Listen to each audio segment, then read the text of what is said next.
अस्सलाम वालेकुम नाजरीन, मैं हूं आपकी अपनी ज़रीना खातून सोफलार में। आज हम आपके लिए लेकर आए हैं आलू और आटे से मज़ेदार पकोड़े बनाने की रेसिपी। माशाल्लाह ये आटे के हमारे बहुत क्रिस्पी पकोड़े बनकर रेडी हैं। आप इनका साउंड सुन सकते हैं। बिल्कुल आसान सी हमारी ये रेसिपी, खाने में बहुत मज़ेदार। ये आलू के पकोड़े हमने बनाए हैं, अंदर से कितने सॉफ्ट और बाहर से क्रिस्पी। बिल्कुल आसान सी रेसिपी। हमारी अच्छी लगे कमेंट बॉक्स में ज़रूर बताइएगा। चलें अब हम रेसिपी की तरफ आते हैं। बिस्मिल्लाहिर्रहमानिर्रहीम।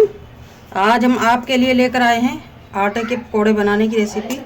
कुछ लोगों को बेसन हजम नहीं होता, पेट में दर्द, गैस वगैरह हो जाता है, तो उसके लिए हम आटे के पकोड़े बनाएंगे। इन्हें हर कोई खा सकता है। माह रमज़ान में अफ्तारी में आप खा सकते हैं। खाने के बाद आपको कोई तकलीफ़ नहीं होगी इंशाल्लाह। ये नॉर्मल आटा है, ये ले लेंगे हम, या आप किसी भी चीज़ से जितनी आपको ज़रूरत हो आप ले सकते हैं। 4 से 5 टेबल स्पून हम ले लेंगे नॉर्मल आटा। एक आलू ले लेंगे हम।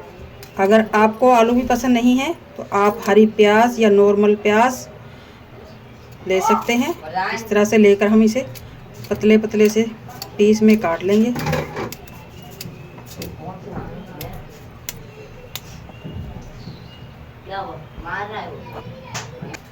आधे आलू को हमने इस तरह काट लिया है और आधे आलू को हम इस तरह से काट लेंगे, जैसे हम बेसन में आलू के पकोड़े बनाते हैं ना, पतले पतले, वो ही हम बनाएंगे।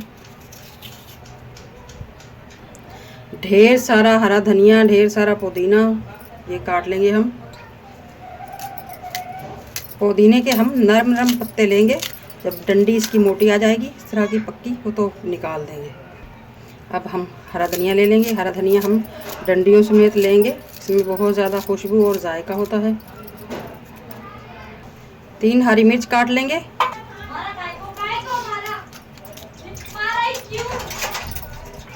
2 टेबल स्पून हम ले लेंगे सूजी दानेदार, इससे हमारे पकोड़े क्रिस्पी होंगे।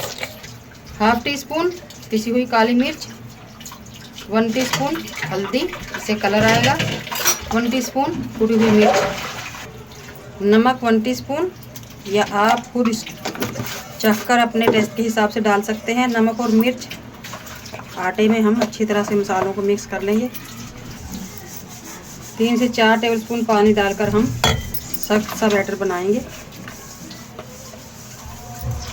3 से 4 टेबलस्पून और डाल लेंगे।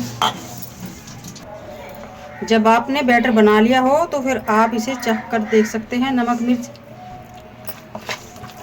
माशाल्लाह परफेक्ट है। आधा कप पानी हमारा लग चुका है माशाल्लाह। बैटर हमें इसी तरह का चाहिए। बहुत ज़्यादा नरम करेंगे तो बहुत ज़्यादा ऑयल पिएगा, फिर ये सख्त सा ही सही है।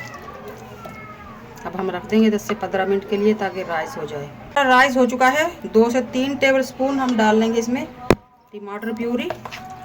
ये ऑप्शनल है, अगर आपको पसंद नहीं है तो आप ना लें। अब हम आते हैं किचन की तरफ, बनाने की तरफ। रख लिया है। अब हम इसमें ऑयल डाल लेंगे। ऑयल गर्म हो चुका है माशाल्लाह। अब हम पकोड़े डाल देंगे। बिस्मिल्लाहिर्रहमानिर्रहीम।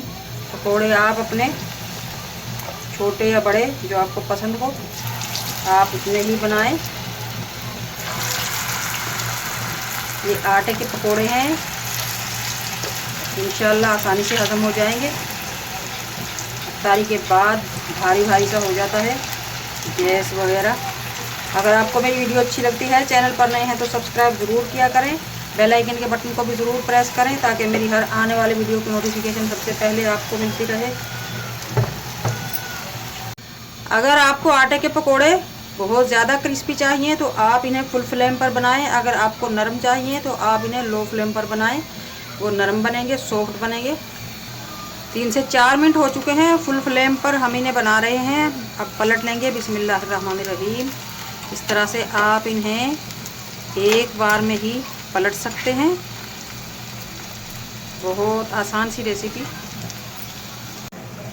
3 से 4 मिनट हो चुके हैं दूसरी तरफ से भी। बिस्मिल्लाहिर्रहमानिर्रहीम। अब हम इन्हें निकाल लेंगे।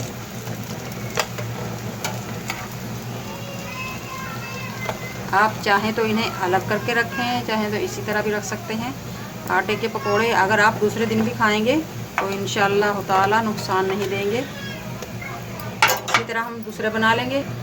अब हमने जो आलू काट कर डाल दिए थे वो तल लेंगे। इस तरह से हम बेसन में डालते हैं, इसी तरह हम आटे में डाल लेंगे। बस इनका शेप हमने लंबाई में दे दिया है, वो गोल होते हैं।